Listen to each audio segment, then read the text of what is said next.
saw your eyes. All the things you feel my mind. 새로운 만남들은 나를 충전해. Never bump into something. New possibility. 어떤 날 발견할지 뜨근데. Full energy, higher estimate. Better focus on what's charging me. 가끔 길을 잃을 때면 I got you. 영혼의 쥐돌 따라가. 쉼없이 달려가다 네가 지칠 때 내가 네 휴식이 돼줄게. I'm on it. Chase my chance. I own it. Takes me there. 내가 원하는 건 simple. 멀리보다는 함께 가고 싶어. Show the way. I am Nick, I am Nick, I am Nick, I am Nick, I am Nick, I am Nick. Yeah.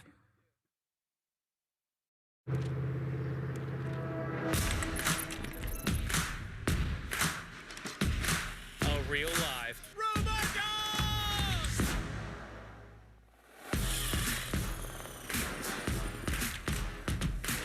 Our number one priority is keeping employees safe. There's nothing that compares to the way that Spot steps or moves around objects.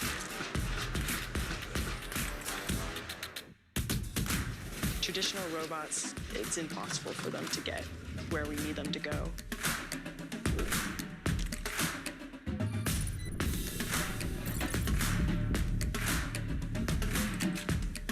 Spot allows us to conduct our asset inspection tasks very repeatedly and regularly. It's going to increase productivity. While also keeping our employees out of harm's way.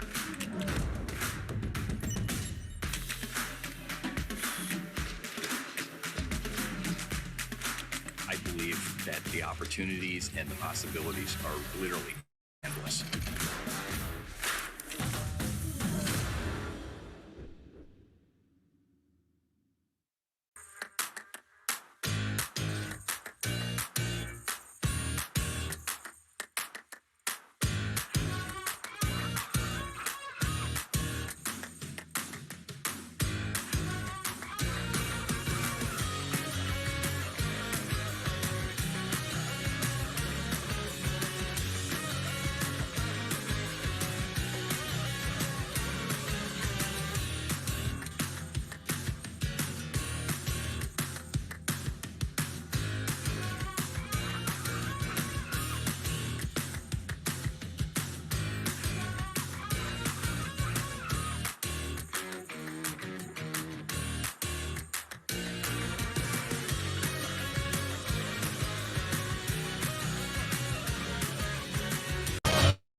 Okay. Hold it. Yeah. Stand. Look at that. So yeah. I'm gonna zoom in and take information. So see that? Yeah. And then it'll just get sent directly to you.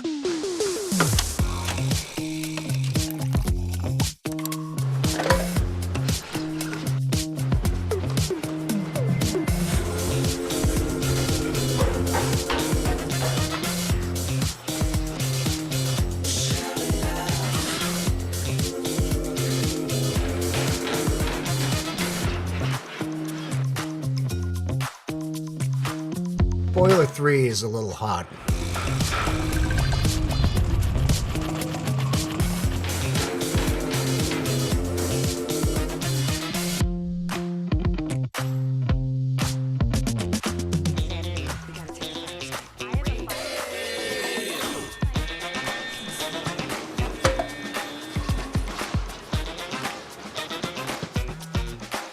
Hello? I'm on my way down there right now. No, just hold on. I'm looking at the gauge right now and everything looks fine. Okay. Good night. Hey.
healthcare workers at Brigham and Women's.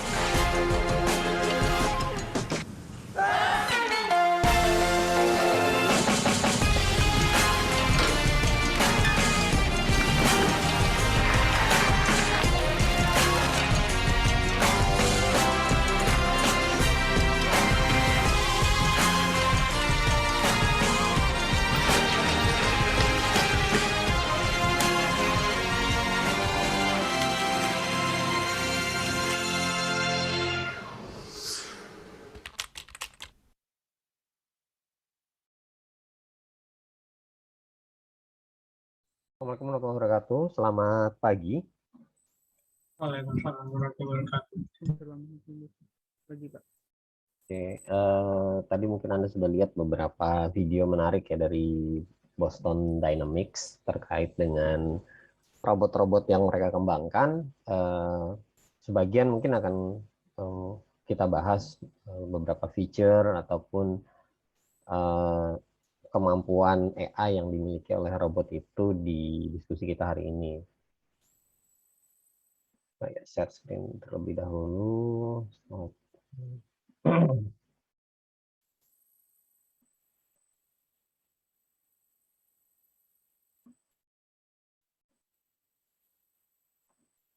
Sudah terlihatkah? Sudah, Pak. Sudah kelihatan. Baik, bentar saya masih pakai mic live. Saya pastikan mic live. Tadi kita udah lihat kan di video tadi ada robot kayak robot ya dibilang anjing tapi nggak juga kayak anjing. Struktur bawahnya kayak anjing tapi kepalanya kayak raptor. Jadi kalau kita lihat raptor kan kakinya cuma dua, ada tangan satu kecil gitu. Kalau ini mirip kayak apa? Kayak lama kayaknya. Kalau Anda lihat binatang namanya lama, mirip kayak robot tadi yang dikembangkan oleh Boston Dynamics. Tapi kalau dilihat kepalanya sih lebih mirip raptor. Kalau kita tinjau dengan materi yang Anda lihat sekarang di slide terkait dengan tipe-tipe dari AI, maka bisa kita golongkan robot tadi itu termasuk dalam strong AI. Artinya intelijensia dari robot tersebut itu bisa menangani beberapa masalah, ya nggak semua masalah, tapi spesifik yang ditanam ke dalam robot tersebut. Kita lihat tadi robot itu bisa melewati obstacle, rintangan gitu, atau ada terrain yang khusus yang tadi ada berbatu, kemudian naik turun tangga, bisa buka pintu gitu tanpa harus di kontrol ya. Maksudnya dia automatically bisa merespon terhadap lingkungan sekitarnya. Nah ini termasuk dalam strong AI. Jadi kalau kita ngelihat robot ini punya kesadaran dan kemampuan untuk merespon lingkungan untuk menyelesaikan masalah tanpa harus di-handle oleh manusia ya. Kayak tadi kan kita lihat beberapa kemampuan robot si Boston Dynamics ini sebenarnya bisa melakukan itu gitu. Nah, ini tergolong dalam strong AI. Jadi kalau manusia tidak harus ikut campur tangan, robotnya dikasih tujuan kemudian dia mengerjakannya sendiri dan selesai, itu masuk strong AI. Mirip seperti kalau Anda nonton Terminator dengan gigihnya si dari model berapa itu? T1000 kalau nggak salah yang awal-awal itu sampai dengan yang paling akhir sangat gigih untuk menyelesaikan tasnya dan bisa melalui berbagai macam rintangan dan juga mensintesis solusi apa yang harus ditempuh. Ada yang melakukan hacking ke server untuk mencari targetnya, kemudian ada yang bisa melakukan tracing sampai ketemu targetnya, datang ke orang-orang, mengumpulkan informasi dari manusia satu ke manusia yang lain. Nah ini tergolong dalam strong AI. Artinya dia mampu melakukan segala sesuatunya itu bisa dibilang sendirilah tanpa harus ada campur tangan manusia. Nah ada juga yang weak AI. Nah weak AI ini tidak bisa langsung menyelesaikan masalah yang ditemui oleh robot tadi gitu. Dia harus dibantu oleh manusia. Dia harus di remote atau dikendalikan tambahan gitu ya. Kayak tadi kan ada sebenarnya juga ada kontrolnya ya, yang robot tadi. Kita bisa menambahkan kontrol dari jarak jauh, kemudian kita bisa menggunakan robot tersebut untuk inspeksi, atau ada yang otomatis ya inspeksinya tadi, ada juga yang kita bisa lakukan secara manual. Mungkin karena ada trigger, kita pasang IoT gitu di pabrik, ada trigger something yang bisa membuat pabriknya berbahaya, kemudian robotnya jalan untuk melakukan inspeksi secara mandiri, kemudian juga sebagian kita bisa campuri ya, kita bisa kendalikan, kayak misalkan buka tutup valve tadi ya, buka tutup pipa, itu termasuk weak AI kalau kita masih ikut campur tangan ke masalah-masalah yang ditemui oleh si robot tersebut.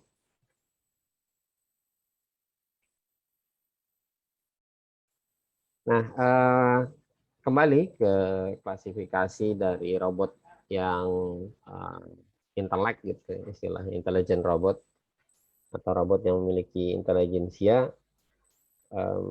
Untuk saat ini sih tidak ada definisi yang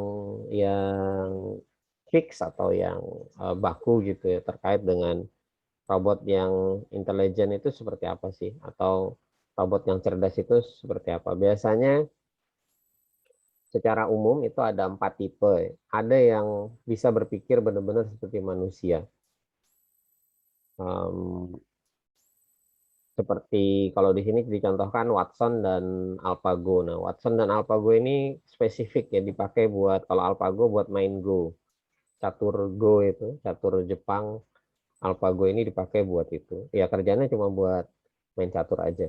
Ini robot yang mampu berpikir seperti manusia pada saat dia bermain catur Go. Kemudian bisa berlaku seperti manusia, bisa berlaku seperti manusia. Ini tadi contoh di Boston Dynamics. Tadi robotnya bukan Atlas, yang tadi itu saya lupa nama robot apa binatangnya itu. Atlas itu sebentar saya perlihatkan contohnya Atlas.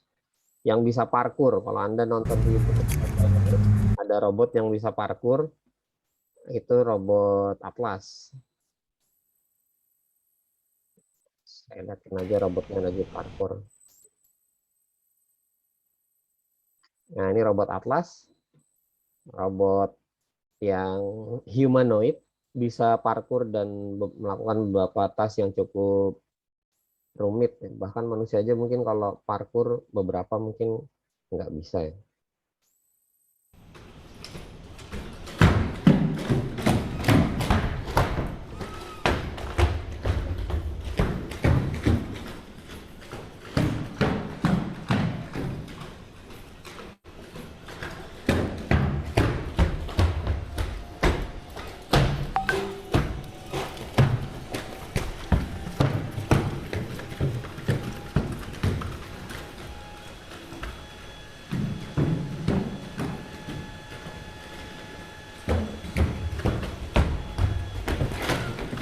Ini adalah trainingnya ya, jadi training biasanya gerakannya dimulai dari yang sederhana, baru kemudian meningkat. Ini di training mode.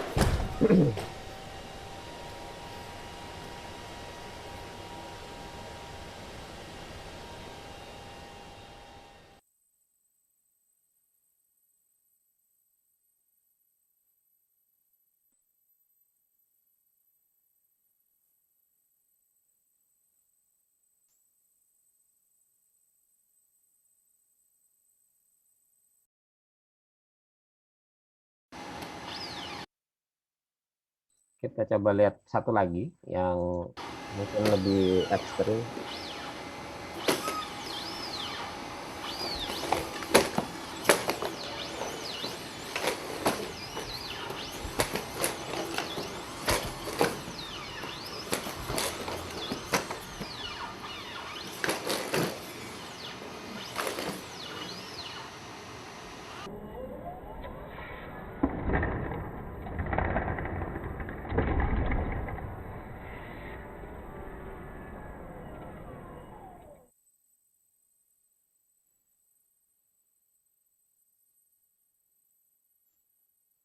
Nah, itu tadi contoh salah satu kemampuan robot buat bergerak seperti manusia ya. Contohnya tadi robot Atlas yang mana dia bisa melakukan parkour. Kemudian bisa juga yang bisa berpikir secara rasional atau tadi sebenarnya robot-robot dari Boston Dynamics itu juga dibekali ini sebenarnya. Enggak banyak, maksudnya tidak terlalu apa ya? Mungkin tidak terlalu banyak hal-hal yang rasional yang bisa dipikirkan oleh si robot ini. Biasanya cuman urusan rintangan dan segala macam. Pada satu titik juga bermasalah atau error. Anda bisa lihat di video-video failed-nya Boston Dynamics ya. Jadi Boston Dynamics ini cukup objektif kalau menurut saya. Dia juga memperlihatkan kegagalan-kegagalan yang dilakukan oleh robot gitu. Jadi untuk sementara ini kalau kita mencari robot yang benar-benar cerdas kayak Terminator gitu ya masih belum ada gitu. Jadi ini masih belum ada yang benar-benar punya kemampuan seperti Terminator gitu. Masuk berlaku secara rasional gitu ya. Dipikir dalam dulu baru kemudian di actionnya dikerjakan berdasarkan rasional. Nah, untuk industri AI ini, kalau tadi kan Boston Dynamics itu industri AI tapi arahnya ke robot ya. Tapi kita bisa juga lihat di bidang-bidang lainnya dalam industri AI ini ada semacam apa ya, bangunan ataupun layernya ya, dari paling bawah sampai dengan kita mau ke arah mana aplikasi dari AI-nya atau kita mau gunakan AI ini untuk keperluan di bidang apa. Nah, kalau kita lihat di sini untuk menjalankan atau untuk mengimplementasikan AI, kalau kita memang berskala besar ya, berskala enterprise gitu, maka kita bisa lihat basicnya kita harus punya dulu yang namanya infrastruktur. Kalau nggak punya infrastruktur, nggak ada internet, tidak ada, kalau misalkan itu di pabrik ada sensor, ada IoT tadi kita lihat di video, termasuk kita nggak punya server atau chip khusus untuk AI, maka ini akan susah untuk berkembang. Bisa kita buat aplikasinya, tapi bisa jadi tidak bisa berkembang atau tidak memenuhi requirement yang diperlukan oleh enterprise tersebut atau oleh perusahaan tersebut. Suara saya masih jelas terdengar kah? Soalnya hujan cukup intens di sini. Masih dengar. Terdengar. Oke, good. Kemudian di atasnya kita bisa tanamkan teknologi-teknologi dasar yang kita pakai untuk mengcollecting data di sini. Mengcollecting dan juga mengelola data ya. Big data teknologi kita bisa taruh di situ. Kemudian kita juga bisa mengimplement cloud computing. Ya, cloud ini bisa 3 model cloud, private, kita artinya bangun sendiri, kita pakai public cloud bisa, pakai Huawei Cloud, pakai AWS, pakai Oracle, atau hybrid, paduan keduanya. Hybridnya adalah paduan keduanya. Ini ditambah, itu jadinya hybrid. Kemudian di atasnya, kalau kita sudah punya computing power, kita sudah punya data ya, Anda kemarin masih ingat ya, AI elemen ini sering keluar di ujian. Jangan lupa AI elemen. Satu lagi apa kemarin? Satu lagi. Ada data, algoritma, computing power. Satu lagi. Halo, ada yang bisa merespon? Skenario, Pak. Yes. Skenario. Jadi satu lagi adalah skenario. Skenario itu berhubungan dengan arahnya ini. Arahnya mau kemana di sini. Paduan ini dan ini sebenarnya skenario.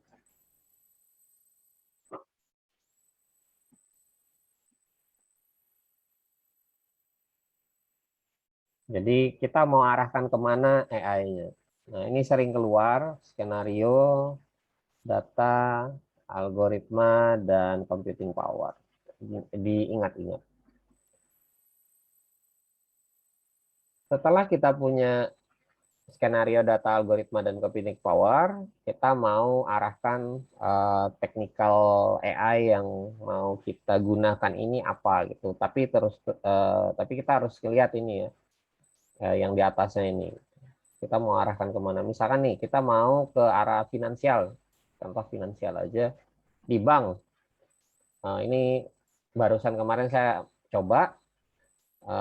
Ini bukan promosi ya. Saya cuma ingin ngetes. Saya sudah punya rekeningnya sebenarnya, tapi saya iseng ingin ngetes lagi. Anggap saya berinvestasi, harus menyediakan uang 100.000 buat bikin satu rekening. Nanti ya kalau nggak dipakai 100.000-nya ya hilang. Tapi nggak masalah kalau menurut saya. Dari situ saya dapat ilmu yang menarik. Saya mau nyoba kemarin itu KYC. KYC-nya punya BRI. Saya coba buka rekening, benar-benar cepat buka rekeningnya. 15 menit mungkin nggak nyampe kalau kita sudah punya dokumen yang disyaratkan. KTP, NPWP itu sudah ada. Kita tinggal melakukan proses KYC. Nah, di KYC ini ada computer vision dan ada speak processing-nya kayaknya juga ada, atau NLP lah. Tiga ini ya. Jadi kita pada saat buka rekening kita harus foto, kemudian foto dengan ID, kemudian kita juga harus merecord video kita. Kita merecord video persetujuan kita.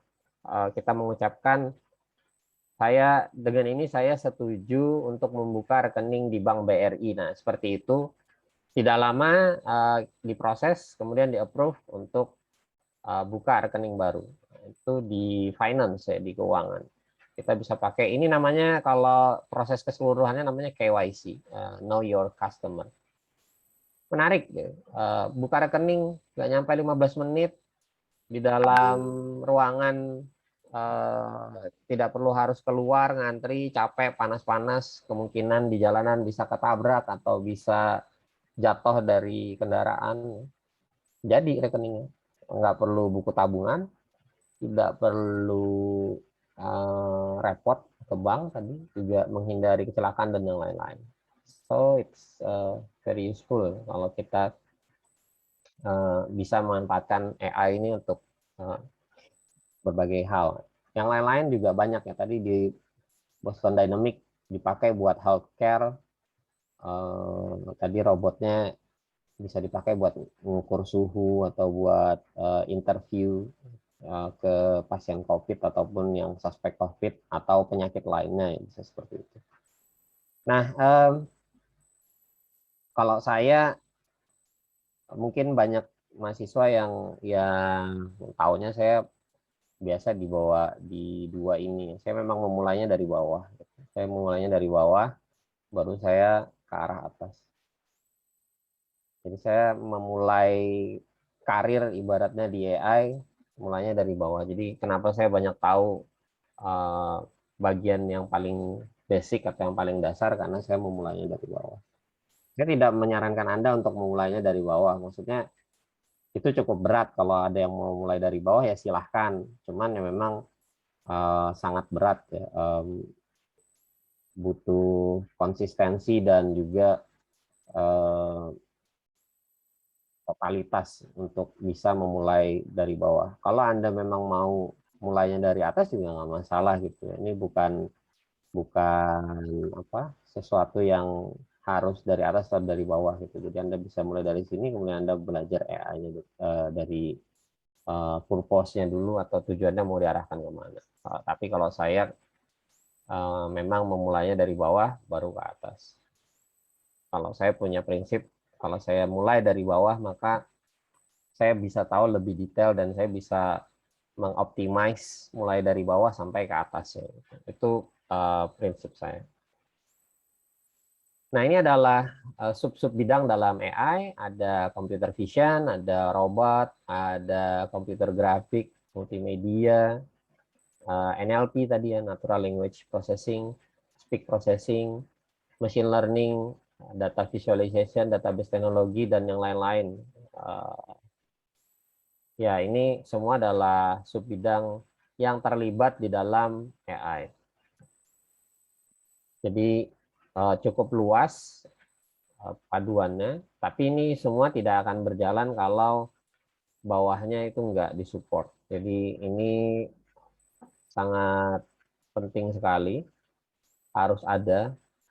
Apakah bisa Pak yang atasnya jalan tanpa bawahnya? Bisa, tapi tadi sudah saya sampaikan, kalau tidak benar-benar disupport dengan fondasi yang baik, mirip seperti rumah, Anda kalau ingin membangun rumah yang besar, bertingkat, kemudian punya fitur yang banyak, kalau fondasi dan rancang bangunnya ataupun arsitekturalnya sudah buruk duluan, Anda nggak akan bisa proses ke atas ini lebih baik. Jadi ini fondasinya harus lebih baik dulu baru bisa ke atas. Ya itu kenapa saya lebih prefer memulainya dari bawah ke atas ya. Ada juga orang dari atas terus ke bawah, itu juga ada. Huawei juga memulainya dari bawah. Huawei juga mulainya dari bawah. Jadi Huawei sendiri memulainya dari infrastruktur. Huawei ini kalau Anda mungkin kenalnya handphone, kemudian kenalnya gadget, Huawei band atau modem, sebenarnya Huawei memulainya itu dari industri chip dan network, ya, arahnya ke infrastruktur di jaringan, baru kemudian naik ke atasnya. Nah ini path-nya atau jalannya Huawei ini mirip seperti jalan ninja saya. Makanya mungkin ada kecocokan ya. Sekali lagi nggak ada sponsor apapun atau tidak ada endorsement apapun dari Huawei. Cuma kebetulan saya punya pola yang mirip dengan yang ada di Huawei. Nah, kita bisa lihat berikutnya apa saja bidang-bidang dan pemanfaatan dari AI ini. Ada manufacturing, ada finance, tadi sudah saya contohkan sedikit, education, kemudian healthcare, kesehatan, smart city. Kalau ada yang ambil smart city, AI ini banyak sekali diimplement di smart city. Kemudian untuk government, digital government atau e-government, kemudian juga autonomous driving. Ini nanti mungkin juga akan dipadukan yang autonomous driving ini kalau ada yang ngambil mata kuliah 5G. Syaratnya autonomous driving adalah 5G. Jadi nanti akan ada irisan antara AI dan 5G.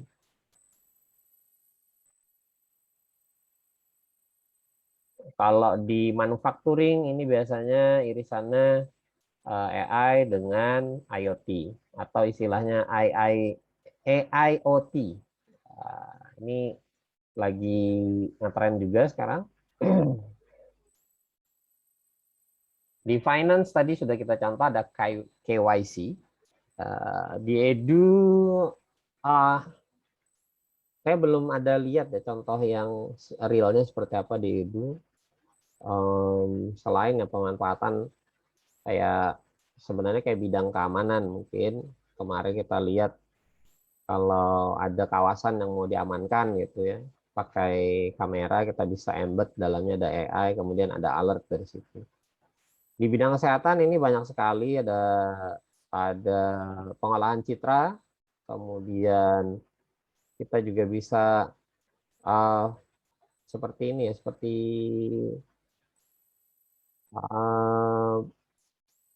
saya lupa nama alat buat mensensing COVID buatannya UGM itu. Genos. Nah, Genos itu pakai AI di dalamnya.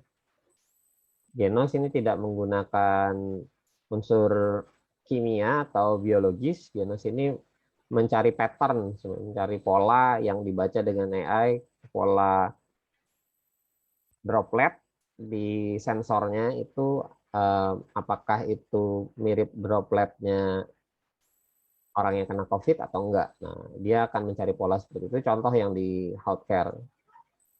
Smart City biasanya juga dipadukan dengan IoT.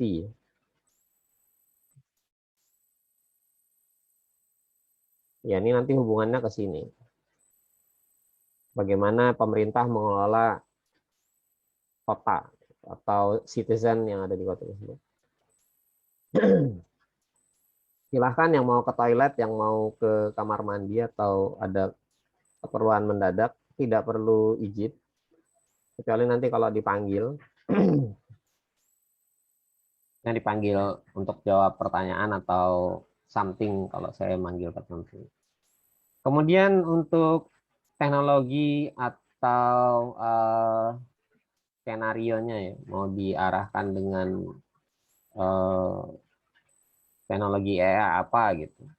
Nah, ada yang expert system, ada bisa dengan vision, kemudian knowledge extraction, atau mau pakai robot, pakai intelligent adaptive learning, ada yang planning optimizing atau natural language processing. Terus untuk metodenya, kita bisa mau pakai bias, connectivism, connectivism ini contohnya pakai deep learning atau pakai symbolism, pakai analogika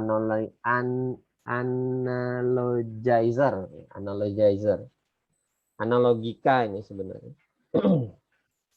atau pakai evolutionism. Contohnya ini algoritma genetik itu modelnya pakai evolution. Kemudian algoritma ataupun ya anggap aja sisi matematisnya kita bisa pakai berbagai macam model ya di sini.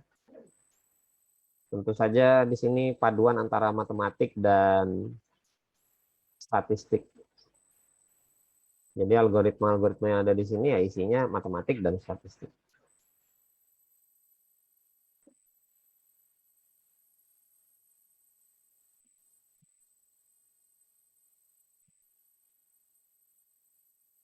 Di dalam Cina, di negara Cina gitu ya, kita bisa lihat di grafik yang sebelah kanan ini ada 3 subbidang direction ataupun arahan teknologi AI. Ada voice, vision, dan NLP. Voice ini contohnya seperti ini ya, Alexa, kemudian Cortana, Siri, kemudian Google Assistant itu masuk dalam voice. Kalau vision tadi sudah Anda lihat contohnya di robot tadi, kita bisa lihat ada kebocoran gas atau ada suhu yang meningkat atau ada sesuatu yang dilihat oleh robot itu suatu masalah atau anomali atau enggak. Nah, itu arahnya ke vision. Pokoknya sesuatu yang dilihat aja itu vision. Kemudian NLP, Natural Language Processing. Ini contohnya paling sederhana. Kalau Anda pakai customer robot, chat robot customer service, nah itu contoh NLP. Kayak kemarin saya contohkan, Anda buka layanan IndiHome, itu My IndiHome, ketika chatting dengan customer service-nya, itu customer service-nya adalah robot. Dia akan mengerti bahasa yang Anda ketikkan di dalam chat-nya itu. Nah, kalau kita lihat dari sini, paling banyak vision ya di dalam Cina ini. Paling banyak vision. Di luar juga paling banyak vision.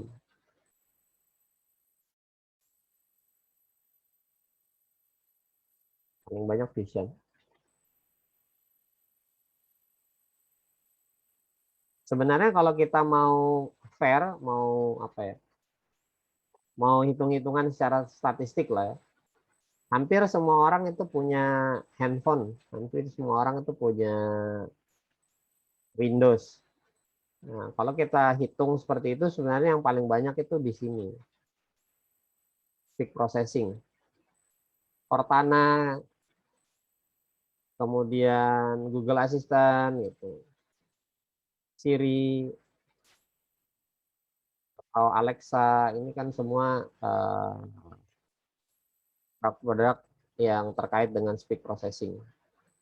Ya, ini sebenarnya lebih banyak, cuma mungkin karena penggunaannya sangat sederhana atau simple gitu, cuma mengerti perintah apa dari Anda, kemudian di-execute oleh si sistem Termasuk kemarin saya cerita di mobil Wuling misalkan, kita bisa buka tutup sunroof, jendela, menaik turunkan AC, nah itu juga termasuk dalam speak processing. Suara saya masih bisa terdengar dengan jelas? Jelas, Pak. Oke.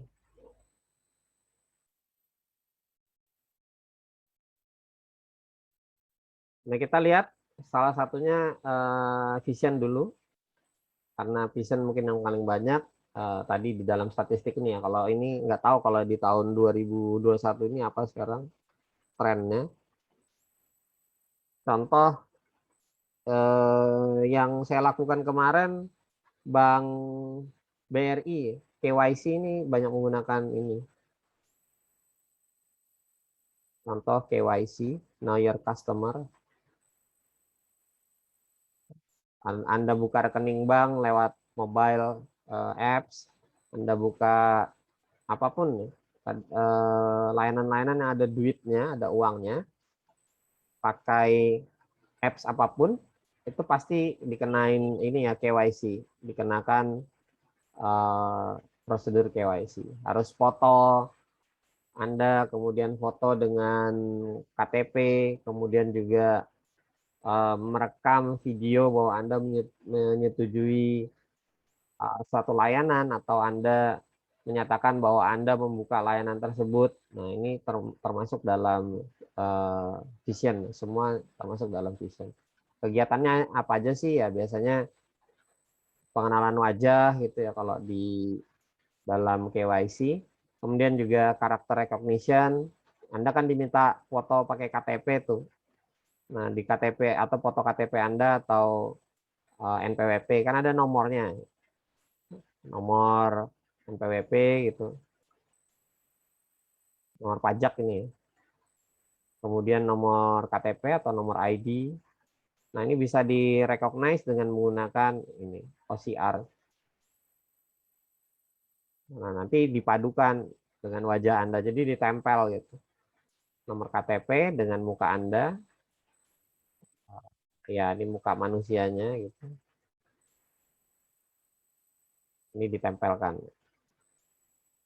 Dimasukkan ke dalam database, kemudian diolah, diambil, diekstrak fiturnya untuk diolah dalam proses pengolahan rekening atau pembuatan rekening. Nah, contoh mungkin yang paling sederhana kalau Anda lihat implementasi Vision ini ada di Facebook ya. Kalau Anda bisa nge-upload foto yang banyak orangnya, biasanya nanti akan dikasih tahu ini teman Anda namanya si A, si B, si C, mau di-tag seperti itu atau enggak. Jadi tinggal Anda execute tag-nya, kalau misalkan sesuai ya mungkin tinggal langsung enter, tapi kalau enggak ya Anda bisa mengganti namanya ya, tag namanya di situ.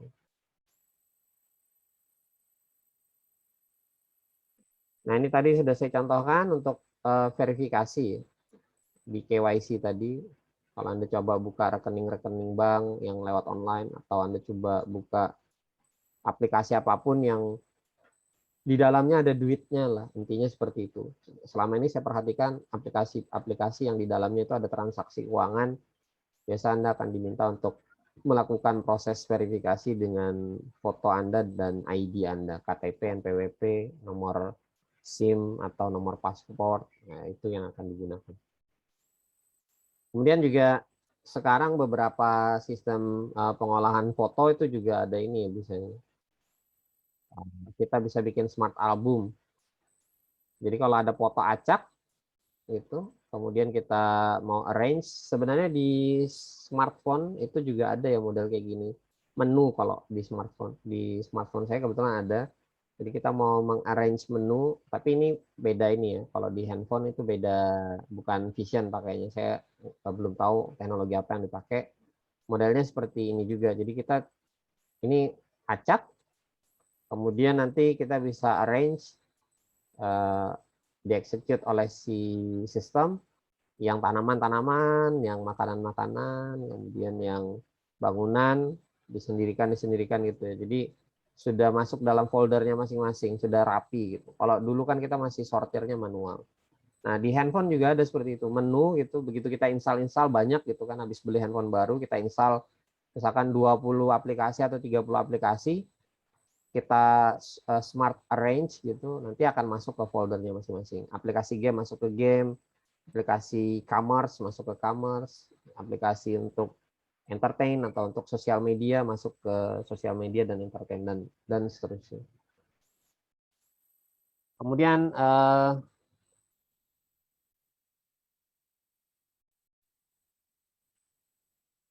voice processing. Tadi yang saya contohkan atau kemarin juga pernah saya sampaikan kayak di mobil Wuling gitu ya. Dia bisa menerima perintah kita. Kemudian bisa juga sebenarnya di mobil ini kita pakai untuk melakukan deteksi kalau ada kecelakaan. Jadi di mobil ini mungkin ada mic-nya, tiba-tiba ada suara yang cukup keras yang tidak normal. Nah, ini kemungkinan ada kecelakaan. Jadi dia bisa melakukan deteksi insiden. Kemudian kalau terdeteksi, biasanya kan orang kalau pingsan nggak mungkin nelpon kan. Kalau bisa nelpon sambil pingsan tuh luar biasa gitu. Jadi kalau pingsan terjadi accident gitu ya, terjadi insiden tabrakan gitu, orangnya pingsan, kemudian juga mungkin yang ditabrak ini juga tewas, mobilnya nanti akan melakukan panggilan darurat secara otomatis, entah itu ke 112 atau ke polisi atau ke petugas lainnya yang biasa menghandle terjadinya kecelakaan, mobil derek atau perlu pemadam kebakaran dan yang lain-lain. Nah, ini sebenarnya bisa kita embed, kita tambahkan ke dalam mobil. Nah, contoh lain ini sudah juga saya sampaikan, customer service bot. Anda bisa coba punyanya, yang kalau menurut saya yang cukup banyak sudah perbendaharaan kata maupun bisa merespon itu punyanya si My IndiHome, lumayan lah. Walaupun masih ya beberapa kayak trouble, kita punya masalah itu masih belum bisa dihandle dengan baik, tapi sudah cukup lumayan kalau menurut saya yang aplikasinya My IndiHome. Dari pertama kali saya kenal sekitar 2 tahun yang lalu kayaknya, si IndiHome mulai CS bot-nya di dalam aplikasi My IndiHome sampai dengan sekarang banyak kemajuan kalau menurut saya. Mirip kayak Google Translate. Dari Google Translate keluar pertama kali sampai dengan sekarang itu kemajuannya luar biasa sekali, sangat pesat. Contoh lain, kalau kita ada conference, kalau kita ada conference,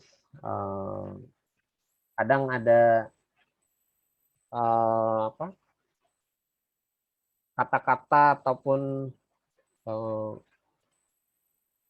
ya hal-hal yang disampaikan itu tidak etis atau secara bahasa itu mungkin sifatnya pelecehan atau berbau sara. Nah, itu juga sebenarnya bisa disensor secara hampir real time ya. Enggak real time banget tapi hampir. Itu ada yang teknologi seperti itu.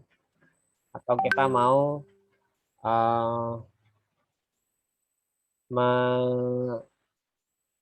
membuat apa yang disampaikan oleh si narator atau orang yang bicara itu langsung keluar teksnya gitu, kayak di YouTube. Nah, itu kalau Anda lihat beberapa voice itu bisa di-generate, bukan voice, teks bisa di-generate dari voice. Ini salah satu feature yang bisa dikembangkan dengan voice processing.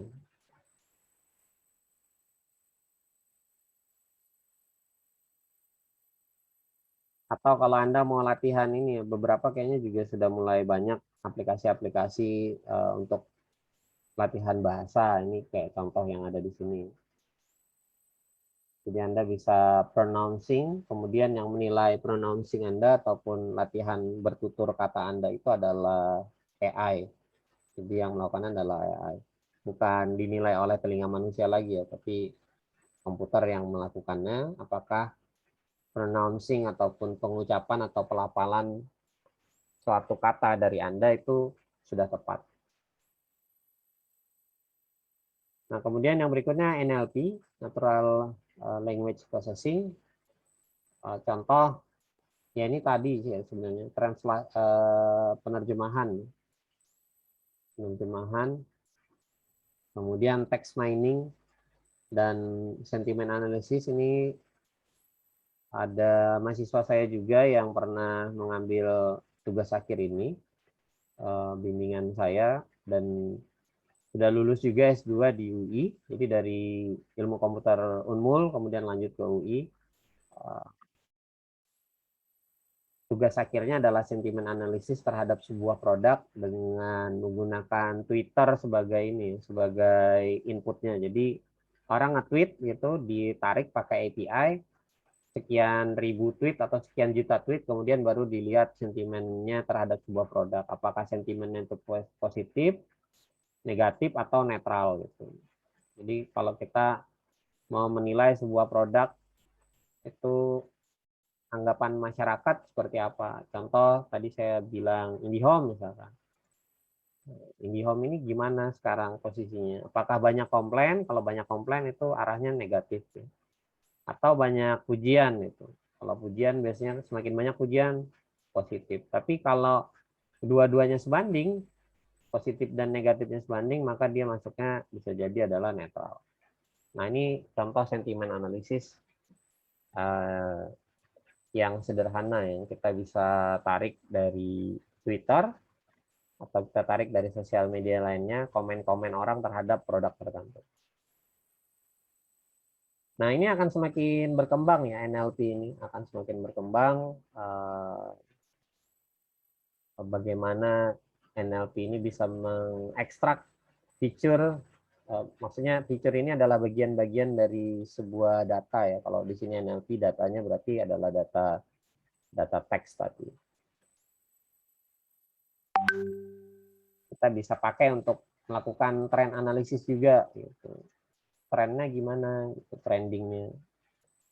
Nah, ini biasanya kadang dipakai oleh ya sama sih kayak sentimen analisis ya. Sama ini. Kita lihat trendingnya pemerintahan kita ini sekarang seperti apa. Misalkan kita mau cek pemerintahan Pak Jokowi sekarang, trennya semakin disukai atau semakin tidak gitu, berdasarkan sentimen analisis dalam 5 tahun ke belakang. Gitu. Nah, itu bisa kita buat seperti itu.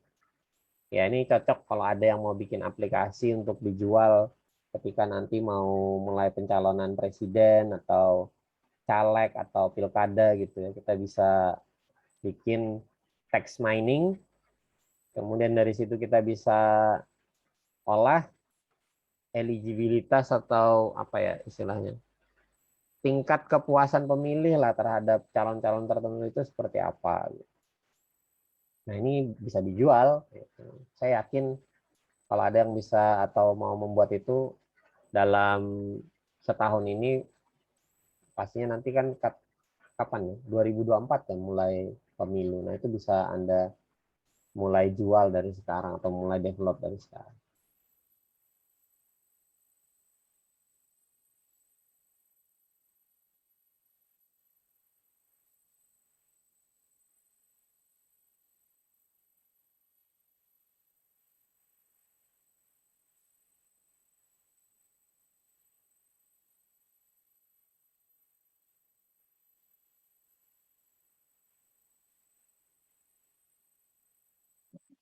Berikutnya, ini tadi sudah.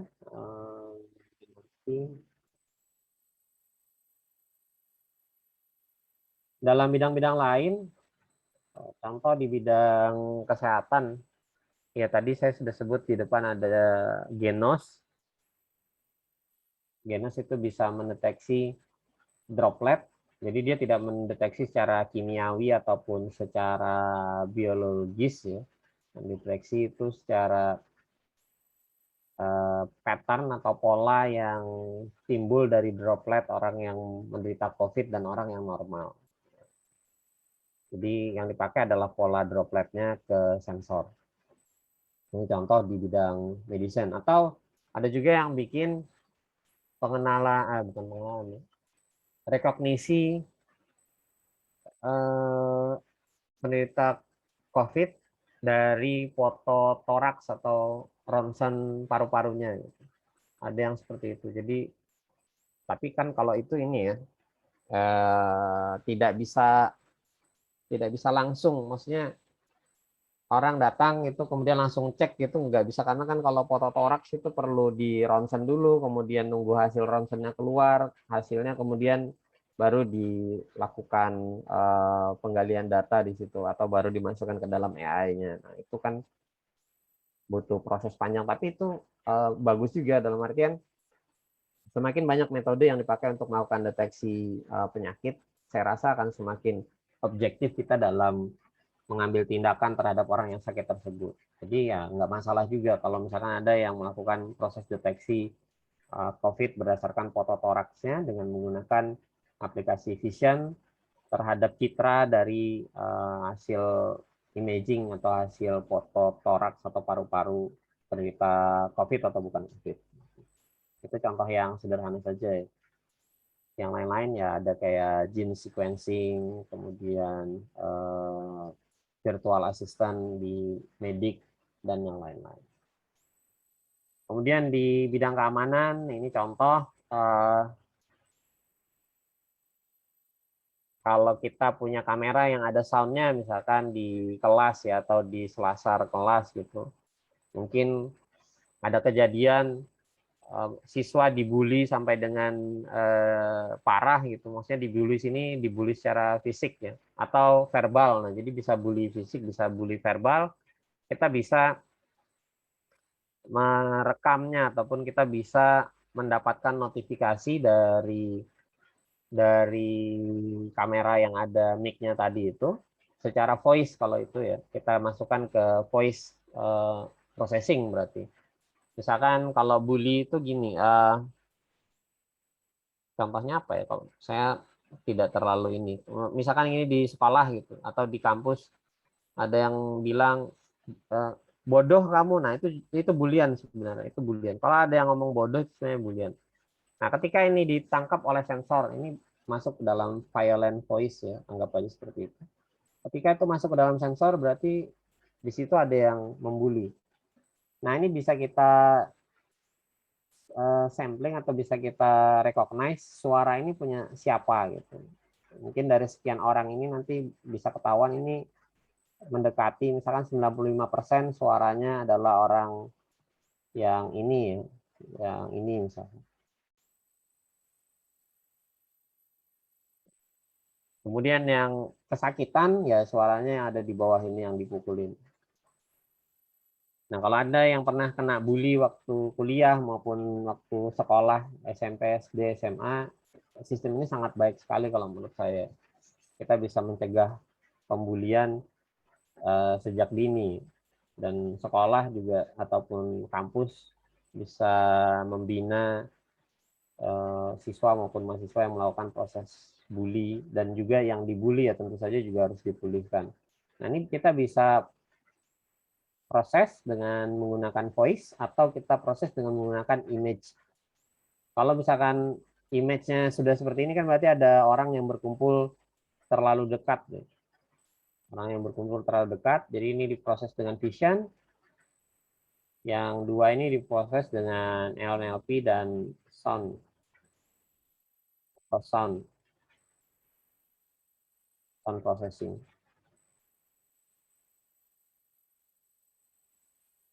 Akhirnya dari sini kita bisa melakukan tindakan terhadap orang yang dibully ataupun si pembulinya.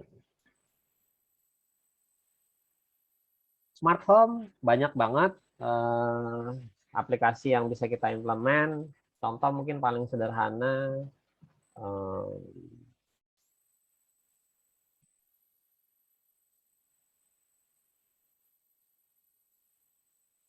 saya ingin lihatkan video satu lagi.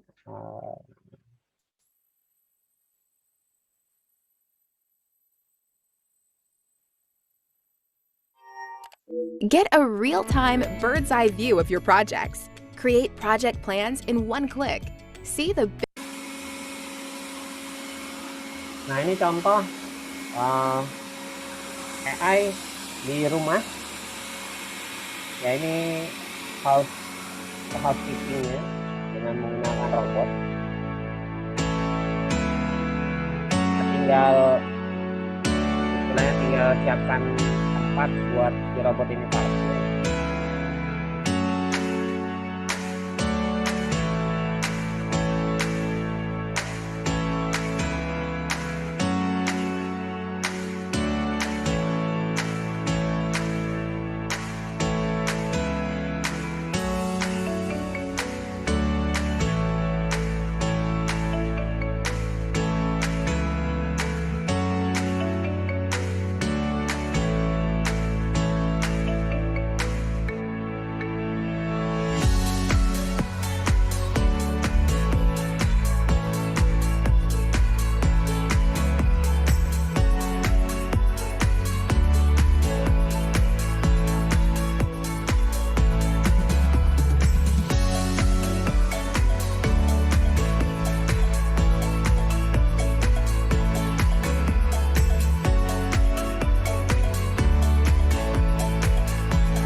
Nah, kita lihat tadi ya contoh robot vacuum cleaner termasuk nyapu dan ngepel tadi. Ya, sebenarnya ada 3-in-1 function, ada 3 fungsi di dalamnya.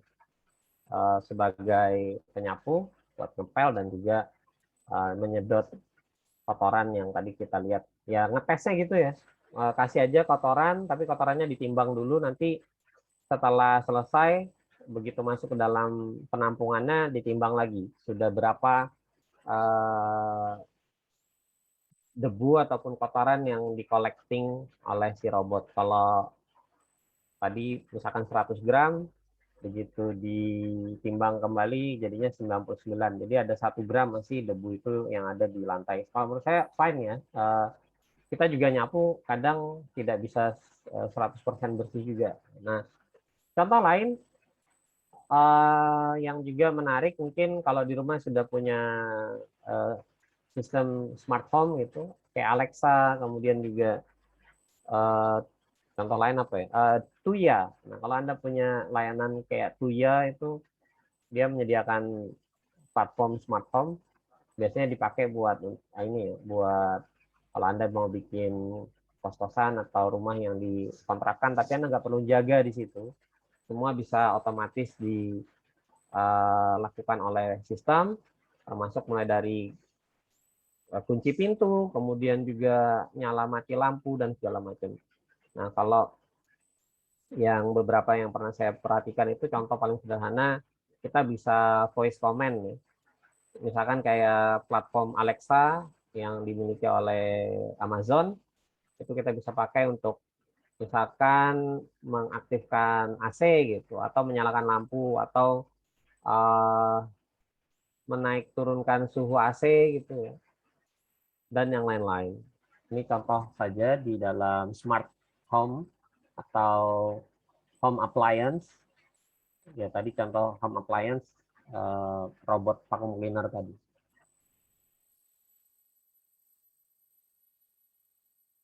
Untuk smart city banyak. Kita bisa pakai untuk social management scenario, bisa dipakai buat transportasi, energi, smart waste, maksudnya buat pengolahan limbah atau buat pengolahan aliran sungai kalau kita ada di Samarinda, termasuk untuk deteksi banjir dan segala macam kita bisa pakai. Ada salah satu mahasiswa saya juga yang sedang ambil tugas akhir terkait dengan deteksi banjir dengan menggunakan CNN, algoritma yang dipakai adalah algoritma CNN. Nanti kalau kita belajar deep learning atau machine learning, nanti kayaknya ada bahasan terkait dengan CNN. Jadi kalau ada yang mau ngambil tugas akhir tentang smart city atau AI, Anda bisa menggunakan bahan-bahan yang ada di perkuliahan ini sebenarnya. Kemudian untuk skenario yang lain Anda bisa baca ya, ada public service, misalkan robot service, di kesehatan juga bisa kita gunakan.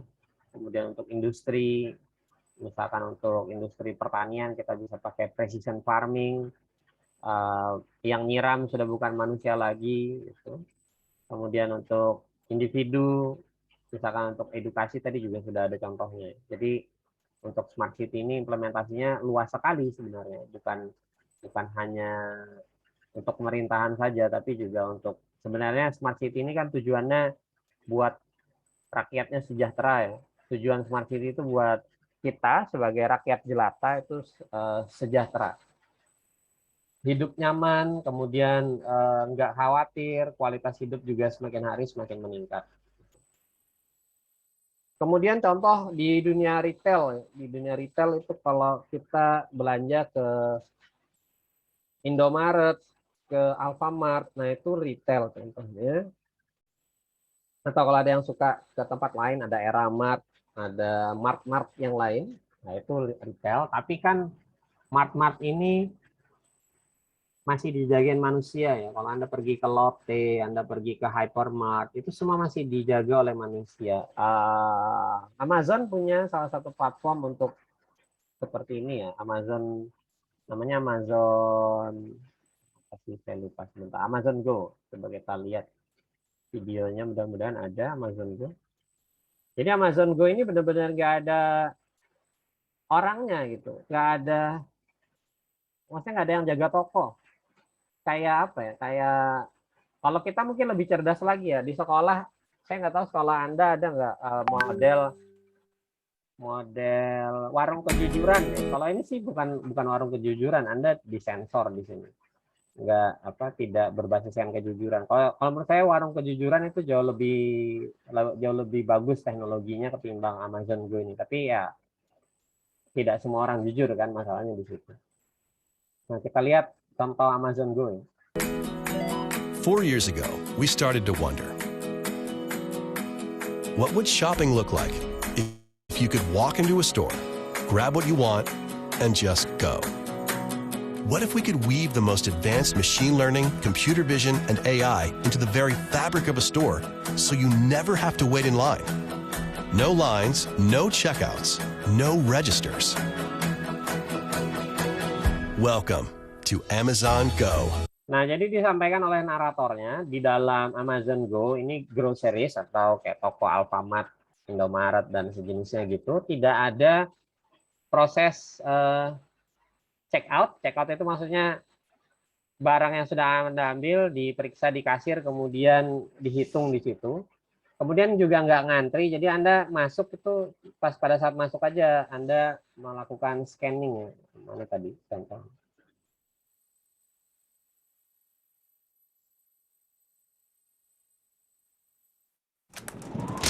Notifications. If you manage a team, you should be using Monday.com. If you... What would shopping look like if you could walk into... 4 years ago, we started to wonder. Nah ini, di saat awal, orang ini melakukan scanning di turnstile gate-nya ini. Jadi ini ada semacam gerbang khusus gitu, kemudian ada apps-nya. Sudah di sini aja, check-in-nya aja ada. Begitu dia check-in, dia sudah bisa ambil barang-barang yang ada di situ. 4 years ago, we started to wonder. What would shopping look like if you could walk into a store, grab what you want, and just go. What if we could weave the most advanced machine learning, computer vision, and AI into the very fabric of a store so you never have to wait in line? No lines, no checkouts, no registers. Welcome to Amazon Go. Use the Amazon Go app to enter. Then put away your phone and start shopping. It's really that simple. Take whatever you like. Anything you pick up is automatically added to your virtual cart. If you change your mind about that cupcake, just put it back. Our technology will update your virtual cart automatically. So, how does it work? We used computer vision, deep learning algorithms, and sensor fusion, much like you'd find in self-driving cars. We call it Just Walk Out technology. Once you've got everything you want, you can just go. When you leave, our Just Walk Out technology adds up your virtual cart and charges your Amazon account. Your receipt is sent straight to the app, and you can keep going. Amazon Go. No lines, no checkout. No, seriously.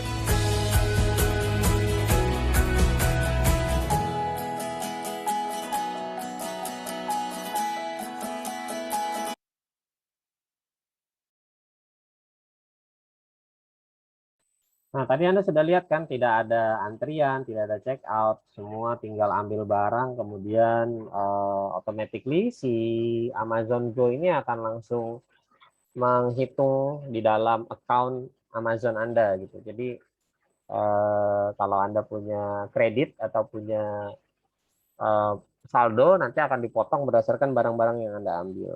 Ya, sesimpel itu. Makanya tadi dia bilang tidak ada antrian, tidak ada check out. Benar-benar tidak ada hal-hal yang tersebut ya.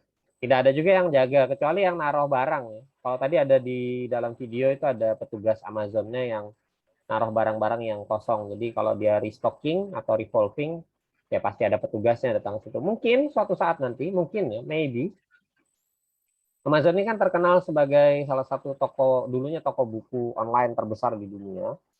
Kemudian berkembang. Dan dia juga punya jaringan packaging, jaringan distribusi barang itu yang sudah hampir fully automatically. Jadi bisa jadi suatu saat petugas yang naruh barang di dalam rak-rak ini sudah bukan manusia lagi. Jadi sudah dilakukan oleh robot. Kalau Anda lihat di dalam ada video lain yang memperlihatkan bagaimana proses sirkulasi barang di Amazon itu berlangsung, Anda akan amazed ya, akan takjub bahwa semua dilakukan secara otomatis dengan menggunakan AI atau dengan menggunakan robot. Jadi tidak lagi pakai manusia. Karena apa? Kalau manusia, pertama paket Anda rawan dicuri. Yang kedua mungkin paket Anda dibanting-banting, nggak dicuri tapi paket Anda terbanting-banting. Terus yang ketiga salah sortir gitu. Harusnya paket Anda itu masuk ke pengiriman ke Samarinda, ternyata dikirimkannya ke Balikpapan atau mungkin ke pulau atau negara yang lain. Nah ini Amazon mengembangkan jaringan distribusi barangnya sampai sejauh itu agar pelanggannya puas ya, agar tidak ada pelanggan yang paketnya diterima penyok-penyok atau nggak pernah terima paket karena ternyata ditilep oleh petugas pengantaran barang atau petugas sortir barang. Ya, atau salah tujuan ya. Kemarin beberapa teman saya sempat posting platform belanja Shopee salah posting, salah kirim barang. Barangnya dia terkirim ke tempat orang. Syukurnya orangnya menghubungi yang punya barang. Jadi suatu saat bisa jadi yang menyusun rak-rak ini sudah bukan manusia lagi. Jadi yang nyusunin rak robot udah. Pak, kalau kayak gitu hilang dong pendapatan ataupun tenaga kerja yang bisa bekerja di sebuah retail. Iya, akan hilang. Salah satu pekerjaan yang nanti akan hilang di masa depan. Jadi sekali lagi saya ingin berpesan kepada Anda, jangan capek atau lelah untuk belajar, apapun lah yang bermanfaat Anda bisa pelajari, dan suatu saat mungkin itu yang akan menyelamatkan Anda dari ketidakberdayaan Anda untuk mencari pekerjaan. Skill apapun, keahlian apapun, tidak ada salahnya untuk dipelajari. Dan kalau sudah mempelajari, pastikan Anda mempelajarinya dengan sungguh-sungguh, ya. Jangan setengah-setengah gitu. Pastikan sampai tuntas sehingga Anda punya skill tersebut dengan komplit, dengan lengkap gitu. Apapun lah. Bukan hanya skill komputer, tapi juga life skill lainnya. Entah itu memanah, berburu, atau berkomunikasi dengan orang yang lebih tua atau orang yang lebih muda dengan cara yang santun. Itu semua adalah skill yang harus Anda akuisisi secara komplit, secara full. Jangan sekali lagi jangan setengah-setengah. Jadi belajar segala sesuatu yang bermanfaat itu baik, dan juga kalau itu memang baik, jangan setengah-setengah. Masih ada waktu sekitar 15 menit, kita masih bisa lanjut. Nah, ini contoh lain autonomous driving. Kalau Amerika ini sering keluar ya. Beberapa kali saya lihat di soal keluar. Level dalam automatic driving. Dari level 0 sampai level 5. Nah, jadi 6 level. Yang paling tinggi adalah level 5 ini full otomatis. Jadi kalau mobilnya sudah level 5, semua ya otomatis. Ibaratnya kayak Anda masuk ke mobil gitu, tinggal duduk, terus Anda bilang, mobil, antar saya ke kampus. Ya mobil langsung jalan dengan sendirinya nyampe ke kampus. Nah ini full automatic. Ini juga punya efek terhadap tenaga kerja ya. Kalau suatu saat mobil ini akan otomatis, atau fully autonomous, orang-orang yang bekerja seperti sopir Grab atau Gokar atau sopir bus yang angkutan-angkutan umum itu akan hilang. Jadi ini juga salah satu teknologi yang bisa menggeser. Sekali lagi saya lebih suka mengistilahkannya menggeser ya, bukan ekstrim dengan kata-kata menghilang, tapi menggeser. Shifting. Jadi teknologi ini shifting sebenarnya sifatnya.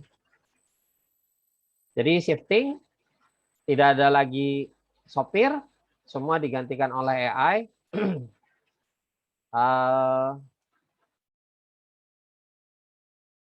Anda tinggal masuk, kemudian Anda sebutkan tujuannya kemana, mobilnya nanti akan mengantarkan Anda ke sana. Atau kalau Anda naik kendaraan umum kayak bis gitu, mungkin Anda nggak akan ketemu supir bisnya, Anda masuk, maka dia akan langsung berjalan, misalkan bis umum gitu ya, kita tapping pakai kartu tertentu atau pakai handphone yang ada e-money-nya atau uang elektroniknya, cashless gitu. Kayak tadi di Amazon tadi juga cashless ya, tidak ada uang tunai.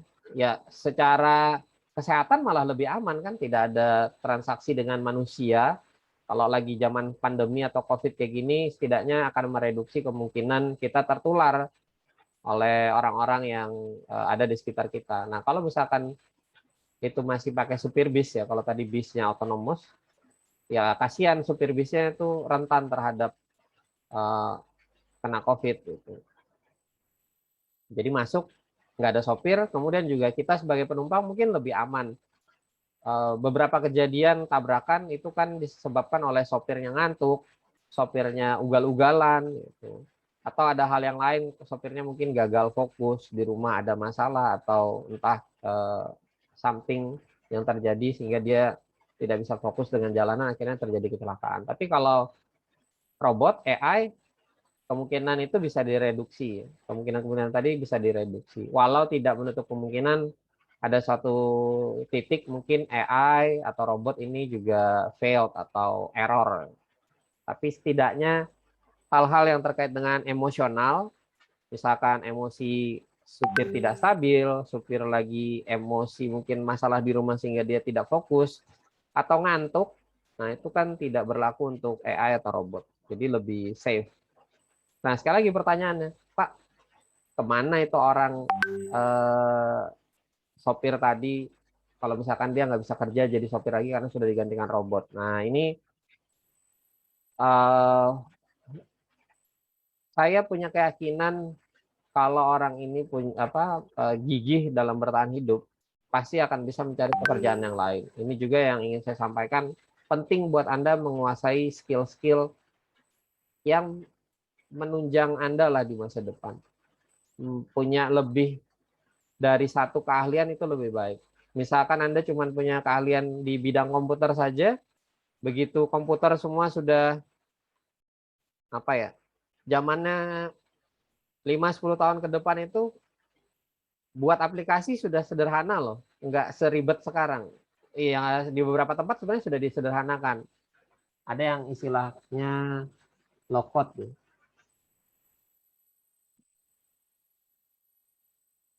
Scripting sudah sangat sederhana sekali, hampir-hampir semua sudah dikerjakan oleh komputer. Anda tinggal mendefinisikan input, kemudian prosesnya seperti apa, kemudian ada outputnya. Codingnya mungkin cuma tinggal ya 10% gitu, atau sementok-mentoknya 30%, atau mungkin cuma tinggal 5% presentasi coding. Akhirnya para programmer lama-lama hilang. Para programmer lama-lama sudah digantikan dengan engine low code. Ya, termasuk sebenarnya penggunaan framework. Kalau Anda programming pakai framework Laravel misalkan kalau di web, atau framework CI gitu. Atau kalau di AI ada framework yang punyanya Huawei, ada Mindspore dan lain-lain. Sebenarnya framework tersebut secara tidak langsung itu juga mengurangi jumlah programmer, karena semakin banyak atau semakin sakti frameworknya, semakin sedikit yang bisa dikerjakan oleh si programmer gitu. Programmer bisa fokus dengan hasil, sehingga nggak perlu banyak programmer. Yang tadinya mungkin perlu programmer 10, dengan framework segala sesuatunya bisa lebih sederhana dan tertib dan bisa lebih cepat dikerjakan. Akhirnya cuma perlu 5 lagi, ya silahkan cari pekerjaan di tempat lain. Jadi sekali lagi ini juga pesan saya kepada Anda. Anda bisa juga berpikir mulai dari sekarang, cari keterampilan-keterampilan yang susah untuk digantikan oleh komputer, susah untuk digeser oleh AI maupun robot. Tadi bersih-bersih aja sudah digantikan oleh robot, ya. Ngebersihin rumah itu sudah bisa digantikan oleh robot vacuum cleaner tadi. Nah, ini pesan moral lah yang ingin saya sampaikan kepada Anda. Jangan malas buat belajar. Bangun tidur langsung belajar itu menurut saya juga hal yang cukup baik, ya. Otak Anda masih fresh sebenarnya. Ini contoh mobil seperti Audi E8, kemudian Tesla. Ya mungkin yang paling terkenal autonomous car ini Tesla. Saya kenal Tesla jauh mungkin sebelum Anda mengenal Tesla. Bahkan sebelum Tesla Model S keluar lah, masih prototype.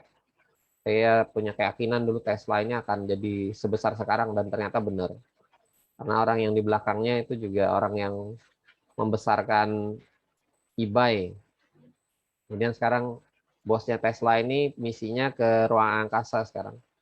Elon Musk ini misinya adalah ekspansi ke ruang angkasa. Ya, bisa jadi dalam 5-10 tahun ke depan itu akan jadi kenyataan. Nah, kembali ke sini.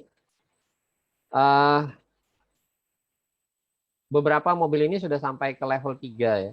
Kayak Tesla itu kita bisa panggil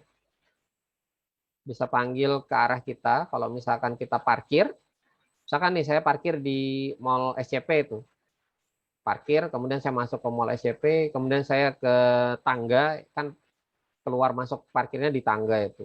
Saya bisa panggil mobil Tesla itu ke arah saya, ke tangga itu untuk menjemput saya.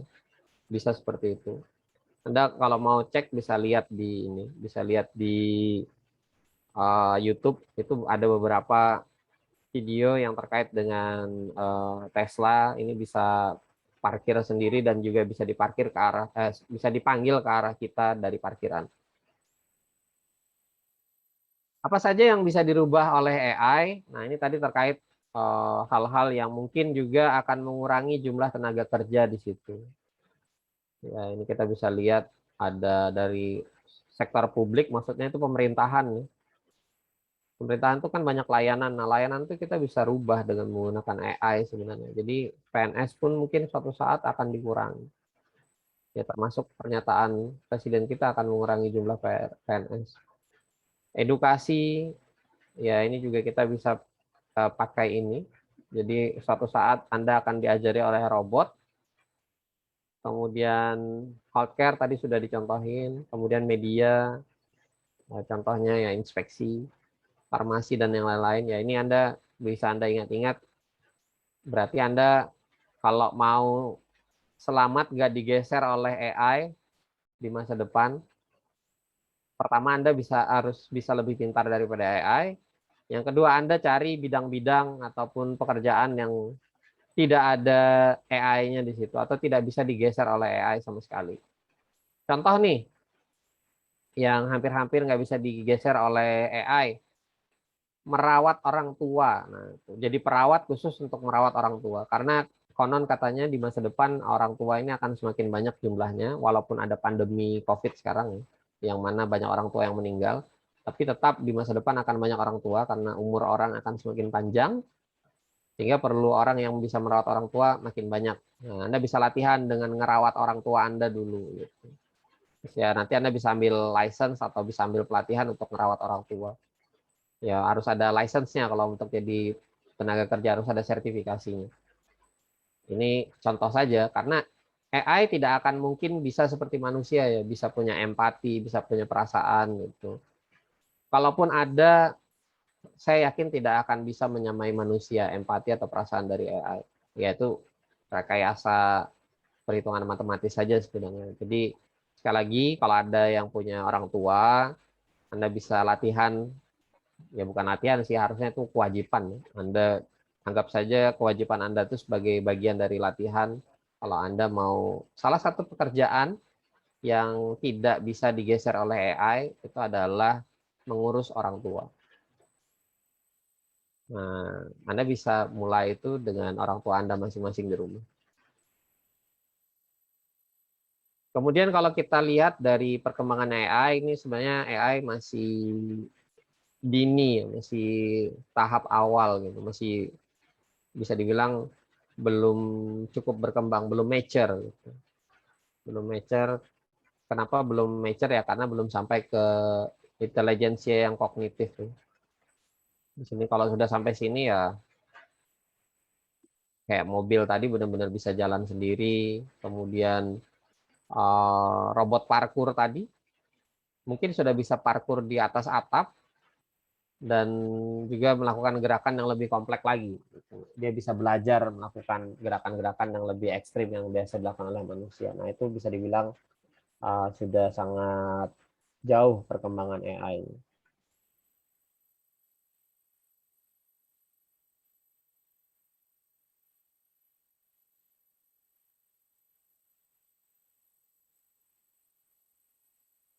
Kalau kita lihat di sini, saya ambil ininya aja ya, manfaatnya saja. Di tahap awal, kalau kita cek di sini untuk proses store atau proses penyimpanan file ya di sini dicontohkan. Nah, ini kita bisa, bukan untuk proses penyimpanan file, sorry. Misalkan kita menggunakan komputer ini untuk proses AI, entah itu machine learning atau kita mau pakai deep learning, pakai neural network, maka kemampuan mesin ini sebenarnya sudah bisa mencukupi untuk mempercepat kita sebagai manusia melakukan proses-proses tersebut. Jadi salah satu kunci juga, ini juga sering ditanyakan dalam soal, biasanya salah satu faktor kunci dalam perkembangan AI itu adalah computing power atau kemampuan komputasi yang semakin meningkat, ya storage, ya prosesor, ya memori, dan juga ketersediaan cloud. Nah, ini akan mempercepat perkembangan dari AI. Ya, kita nggak perlu capek-capek sekarang harus punya laptop atau punya PC yang cukup bagus resource-nya, baru kita bisa ngoprek AI. Nah, dengan adanya cloud-based application kayak Google Colab, Anda cukup bermodal browser dan juga internet, baik itu Anda mau pakai PC maupun laptop, Anda sudah bisa bikin aplikasi gitu. Walaupun aplikasinya berat, semua yang ngerjakan adalah cloud. Itu contoh yang sederhana. Kemudian benefit yang berikutnya,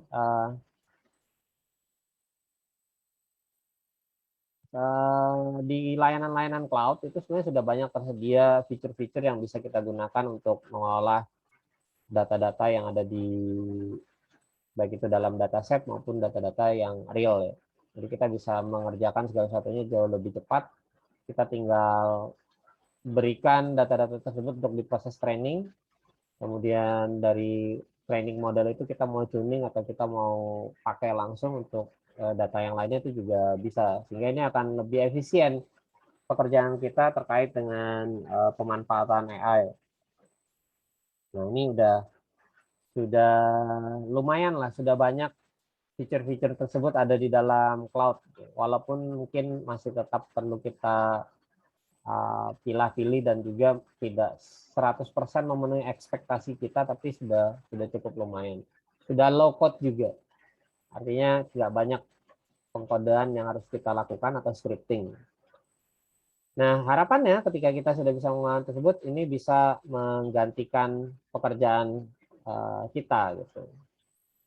Baik itu sebagian maupun mungkin seluruhnya. Kayak tadi robot pel itu, kalau menurut saya untuk orang yang nggak bersih-bersih banget, ya sedikit jorok gitu ya, dari 100 gram, 99 gram itu bisa diambil oleh si robot tadi, itu udah bagus. Jadi kalau orang yang mungkin, kalau orang yang bersihan banget kan misalkan nih lantainya dikasih kotoran 100 gram gitu ya. Begitu disapu, dipel gitu, hasilnya malah lebih banyak karena mungkin ada kotoran yang kemarin-kemarin atau ada kotoran lain yang juga berada di lantai gitu. Nah, itu kalau manusia. Kalau mesin mungkin ya nggak sampai 100%-nya, tadi 99% atau 99 gram kotoran tadi bisa disedot oleh robot vacuum cleaner tadi ya, robot bersih-bersih tadi. Ya itu udah bagus kalau menurut saya. Kalau untuk orang yang agak-agak jorok, bisa jadi robot bisa lebih bersih daripada orang yang jorok tersebut dalam bersih-bersih atau beres-beres. Nah, ini tapi masih ini ya, masih belum ada yang bisa menyaingi manusia lah ibaratnya. Sehingga di sini disampaikan bahwa AI ini masih bayi, masih infant, masih dini.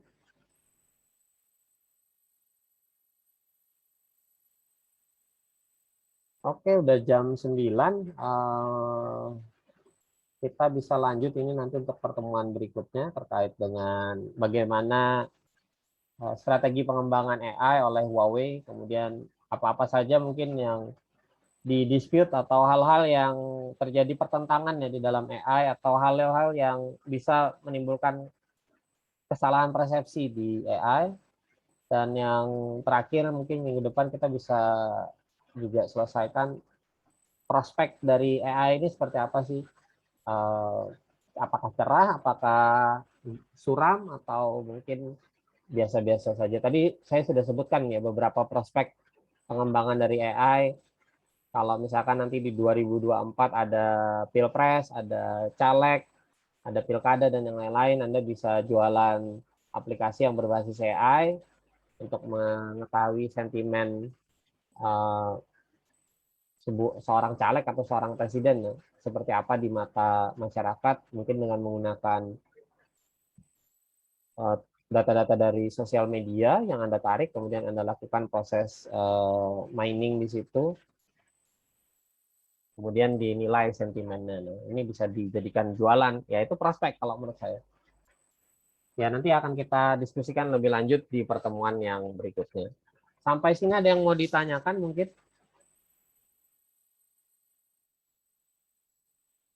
Ada yang mau nanya?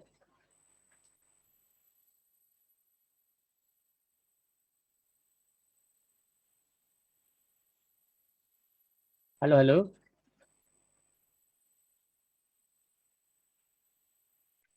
Nggak ada kayaknya, Pak. Oke, good. Kalau tidak ada yang ditanyakan untuk pertemuan hari ini saya anggap cukup. Atas perhatian dan kerjasamanya saya ucapkan terima kasih. Assalamualaikum warahmatullahi wabarakatuh. Selamat pagi. Waalaikumsalam warahmatullahi wabarakatuh.